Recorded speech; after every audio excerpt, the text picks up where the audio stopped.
Hello and welcome. You are watching News 9 Live. I'm Krishnakumar. We have kicked off our pre-budget programming in the special series titled Budget 2024 Blueprint for the Big Leap. Budget 2024 will outline India's economic priorities, reflecting the Modi administration's goals and addressing current challenges. And on this edition, we are putting the focus on India's automobile sector. Will Budget 2024 provide a growth fillip to the auto sector? What schemes and measures are likely to enhance the penetration of electric vehicles in the country? And to understand that and more, we are a couple of very special guests joining us on the show. We have Mr. Shashank Srivastava, Member Executive Committee, Maruti Suzuki, joining us. Thank you so much for being with us. And we have Mr. Gaurav Vangaal, Associate Director, Light Vehicle Production Forecasting, S&P Global, joining us. Thank you, Gaurav, for being with us. I'm going to begin with Mr. Srivastava. Simple question to you. It's a very important budget that's coming up ahead of us by the end of this month. Tell us from the auto sector's perspective, what will be the top things that they'll be watching out for and hoping for in the upcoming budget? Well, for the auto sector, one thing which is very simple is that it is the growth in the auto industry is very closely related with the overall GDP per capita growth. In fact, the correlation factor is very high, almost 0.98. So anything which helps in the overall growth of the economy would help the auto industry. And that is what we have seen in the recent past as well. And that is why the Indian auto industry has grown so large, because of the last few years have been really good in terms of growth. Of course, there are other components. We would, for example, in the last few years, we have seen capex for government going up from almost like 2% 7-8 years back to 3.4%. And I would guess that capex, especially infrastructure spending by the government, will actually increase in this budget as well. And that has got a multiplier effect. People say it can vary between 3x to 4x. That's also very positive from a logistics point of view, and that should also help the auto sector. Besides that, of course, you will have the other schemes. I'm sure FAME 3 is possible, and we'll have to see what budgets are given for that as well. So I think overall, a growth-oriented budget, which is what we expect, should be very positive for the automobile. Right, growth-oriented budget. Gaurav, the fact of the matter is that the auto sector has found the going all that easy, especially in this year, in the first quarter of this financial year. And you're seeing that reflect in the way many car makers in this country are offering huge discounts to sort of pump sales back. And then there is the question of, you have hybrids which have suddenly started doing well. And then, of course, the big question of whether traditional car makers in India and their willingness to introduce as much e-mobility and electric vehicles as possible. So tell us, from this budget's perspective, what should be the ideal takeaways for the auto sector? See, if you talk about the takeaways, I would give you you have rightly mentioned that there is a steeper discounts coming into the car sector, and let me tell you that recently, from last couple of weeks, I think the complete auto industry is looking at the budget today. The reason is the high inventory levels, and we are also experiencing some of the production revised downs from the car makers in the schedules. So next 3 to 6 months are very crucial for the auto industry, specifically for the light vehicle side, and this is in clear relationship that car makers have high inventory and they wanted to do some inventory correction. And what our government can help us, government is definitely can help us with the reviving the demand. They can revive the demand if they can focus on something towards the scrappage side, or they can focus on something on increasing the net disposable income for 3 to 6 months. And we have the capacity to do more numbers from next years, because there's the per thousand penetration level of the cars are very low in Indian market as of now. All right, then I'm going to take this back to Mr. Srivastava. Srivastava, you were mentioning the FAME 3 scheme and the possibility of that announcement in the upcoming budget. My question is that, there's already talk about the fact that the auto industry was not sure about the contents of FAME 3. From you, if I were to ask you, what should ideally be part of FAME 3? Well, I think there is already discussions going on regarding the the cafe requirements. And I think it would be premature for me to comment because it's still under the policies under formulation. But I must point out, apart from this FAME 3, I would like to point out what Mr. Vangaal mentioned a few moments back on the volume levels. While it is true that the penetration of the cars in India is just about 32 per thousand, so there is a huge upside. In fact, the projections are 6 million by 2030 for the domestic passenger vehicle industry. And there would be capacities accordingly, and most companies have announced those capital expenditure to enhance the capacities. And in this quarter, by the way, the first Q1 ever, where you have for the financial year where you saw 1 million plus vehicles being sold. So the level of volumes is good, although the growth in the high base is muted. And I would say that when you talk about powertrain, which is what the FAME addresses, we have said that going forward, whatever be the norms, we would see the emission norms being met largely by a mix of technologies. So it could be a mix of electric or hybrid or plug-ins and so on and so forth, CNG, for example. So I would expect that there would be some realization that the mix of technologies is what would lead to the achievement of the emission goals which would be set by the government. Right, Gaurav, when it comes to, balancing the needs of the industry at the same time, keeping up with the emission norms, it's a crucial time. You cannot, put the auto sector in jeopardy even as you're trying your best to keep up with those emission norms, isn't it? Absolutely, Karthik. I think when we spoke last time, I raised the point that the stability is the one thing which global car makers and the investors or the headquarters look at it in India. We cannot be uncertain about the policies. We have to make policies for the next 10 or 15 years very clearly, because the car, what they need is the clear roadmap, how the emissions are going to be, whether it's in 2030 or 35 or 40. Car makers invest into the country, and I think that investment generates a lot of employment. I think government understands this very well, and we need to see that how a clear roadmap a government can provide on the hybrids or the EVs or some alternate powertrains, whether it's a CNG or a hydrogen. So, but I think the complete auto industry is looking at the government right now, that how they can continue this kind of growth momentum what we have achieved in last one decade. Mr. Srivastava, we've seen massive allocations, in the 2003 budget for the green hydrogen mission. There's also a huge allocation for the electric vehicle policy as well. From an allocations perspective, how do you expect the budget 2024 to deliver? Yeah, so it would be very interesting to see. As I said, the aim is not essentially to promote one type of powertrain, but to achieve the emission objectives. And once you do that, you would see a lot of, and you just mentioned actually that the projected demand is 30% EVs in passenger vehicles by 2030. Of course, for two-wheelers and three-wheelers, it is higher.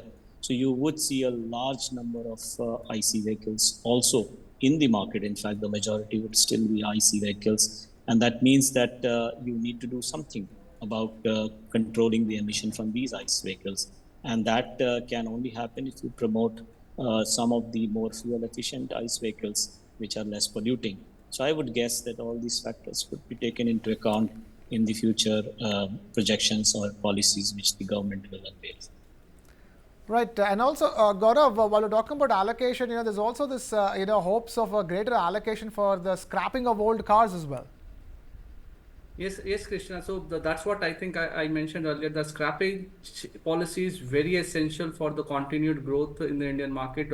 We can clearly see the NGT ban has created some of the volume revival at the Delhi NCR. I think government needs to look at the other cities also, tier 2 cities, that how they can ban, or not the ban, how they can utilize the potential, the right potential from coming from the different cities, and how the auto industry can utilize this in a right way. So the government needs to bring some scrappage policies that how they can revive the market for the light vehicles or the cars or the two wheelers, whatever they wanted to do. But yes, this is a topic which I think should get some of its highlights. Right. Let's get back to e-mobility and electric mobility and the India's new electric vehicle policy. Mr. Srivastava, if I were to ask you, how would you view the new electric vehicle policy, and are you expecting more announcements on that front in the upcoming budget? Listen, I think the targeted EV projection, and I'm talking from a passenger vehicle perspective, is 30%. And we have said internal assessments seem to be pointing towards a slightly lower percentage. And from Maruti Suzuki's perspective, we have said that 15% of our sale 2030 would be EVs, and about 25% will be hybrid, and the balance a mix of CNG and ICE vehicles.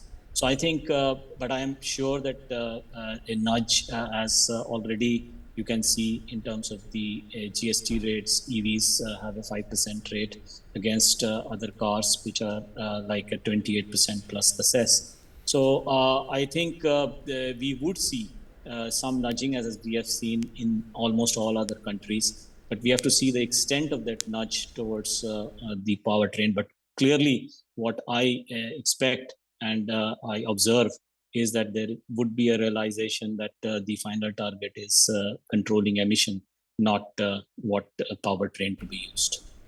Right, Gaurav, but the electric vehicle industry is certainly appealing for greater subsidies, in the upcoming budget.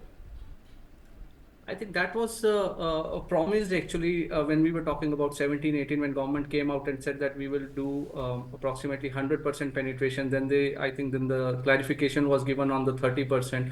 I think in the recent new EV policy, government has said that 9 to 11% will be the EV penetration. And I think car makers are worried, those who have invested in the EVs in the early stage. I think they are looking for the government at the government that how they can make their vehicles sustain the volumes, the higher volumes, or they can reach the economies of scale when EVs not in only in India. I think globally they are facing headwinds. Right. Mr. Srivastava, if I were to ask you, one is providing greater subsidies for the electric vehicle industry, and the other is the fact that since hybrids are finding such offtake, do you expect the hybrid specific announcements? Can't say. As I said, the government is in the best position to sort of weigh the two powertrains. And of course, as of now, you could see in the quarter 1, hybrids were about 2.4% of the total PV sales, as against 2.1 or 2.2% for the EVs.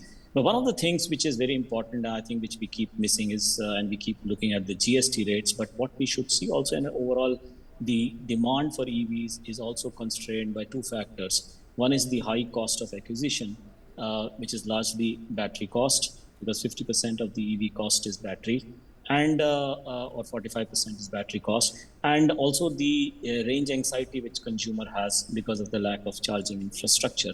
So I think it is not just about the rates of GST. In any case, the budget doesn't look at the GST rates. It can only give a direction. That is part of the GST Council. But we have to also see what other measures can be taken to promote the EVs, and clearly charging infrastructure, and somehow bringing down the cost of acquisition, which means encouraging localization, would be two of the factors which can be addressed in the budget.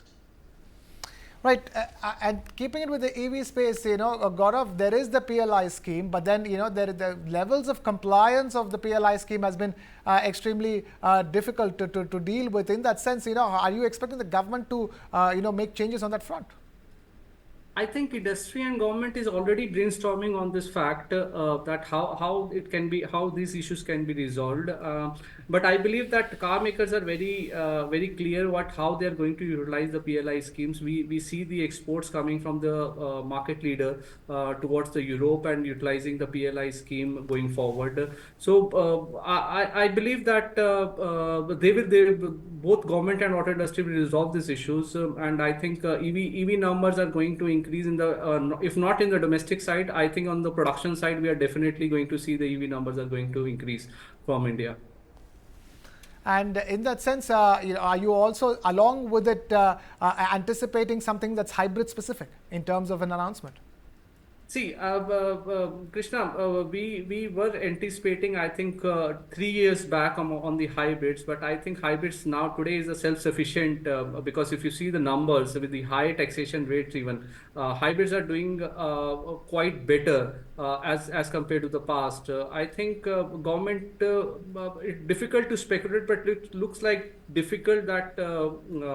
Government will reduce its own revenues in terms of the cess or the GST.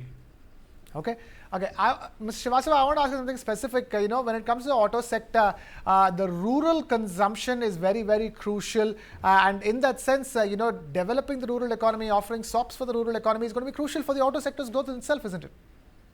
Yeah. So if you look at the overall industry for the rural market for passenger vehicles, almost like 32-33% sale comes from the rural area. For Maruti Suzuki, it's like 45% plus. And we have seen this growing. In fact, in the last 10-12 years, I've seen rural sales growing much faster than the urban market. In fact, this year as well, rural growth is higher than the urban growth. So obviously, it's very important. And remember that as the rural income levels increase, the penetration of cars in the rural areas would also increase. And that obviously is a source of volumes for all the car manufacturers. So yes, uptick in the rural economy is also positive for the auto industry, no doubt about that. Gaurav, in that sense, this is a logical way of figuring out an issue for the auto sector, isn't it? It boosts the rural economy and consequently consumption rises. Yes, definitely, Krishna. This is the way out. I think we cannot move forward without the much penetration towards the rural India, right? And I think net disposable income plays a major role here, and the last mile connectivity also plays the major role here. I think government understands it very well, but we need to see that when we can able to fully unlock the potential of the rural India.